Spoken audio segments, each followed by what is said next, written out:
Strategi seleksi dan penempatan dalam SDM disusun oleh kelompok 8 yang terdiri dari Jasmine Abigail, Nadia Angelica, Dias Eza Fabian. Pengertian seleksi dan penempatan SDM. Seleksi SDM adalah proses memilih kandidat terbaik sesuai kebutuhan perusahaan. Sedangkan penempatan SDM adalah proses menempatkan karyawan pada posisi yang sesuai dengan kompetensi, keterampilan, pengalaman, dan potensi yang dimiliki.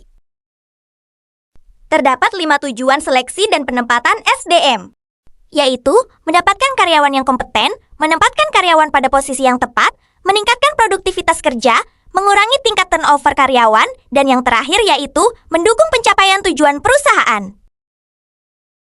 Terdapat 5 strategi seleksi SDM. Yang pertama, analisis jabatan, yaitu menentukan tugas, tanggung jawab, dan kualifikasi pekerjaan. Yang kedua, penyaringan administrasi, yaitu memeriksa CV, ijazah, sertifikat, dan dokumen pendukung. Yang ketiga, tes seleksi, yaitu tes kemampuan akademik, tes psikologi, tes keterampilan kerja, dan tes kepribadian. Yang keempat, wawancara, yaitu menilai pengalaman, motivasi, komunikasi, dan kesesuaian budaya kerja. Yang terakhir, pemeriksaan referensi, yaitu memastikan kebenaran data kandidat. Strategi penempatan SDM. Pertama, berdasarkan kompetensi, yaitu sesuai kemampuan dan keterampilan karyawan. Kedua, berdasarkan pengalaman, yaitu sesuai pengalaman kerja yang dimiliki.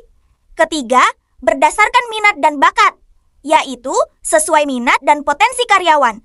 Keempat, berdasarkan kebutuhan organisasi, yaitu disesuaikan dengan kebutuhan perusahaan.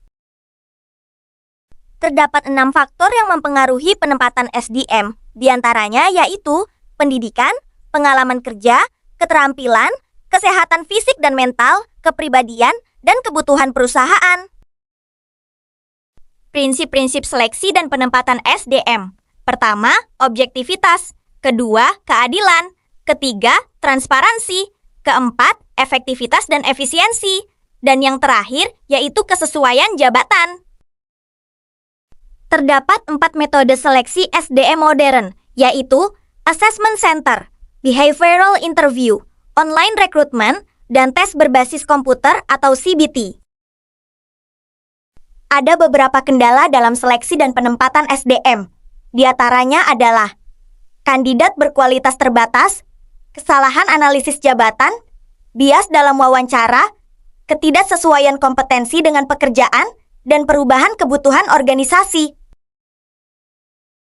Manfaat penempatan yang tepat. Pertama, kinerja karyawan meningkat. Kedua, kepuasan kerja lebih tinggi. Ketiga, produktivitas perusahaan meningkat. Keempat, mengurangi kesalahan kerja.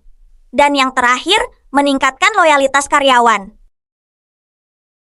Kesimpulannya, seleksi dan penempatan SDM yang tepat membantu perusahaan mendapatkan serta menempatkan karyawan sesuai kompetensinya, sehingga meningkatkan produktivitas dan mendukung pencapaian tujuan organisasi dengan prinsip the right man in the right place.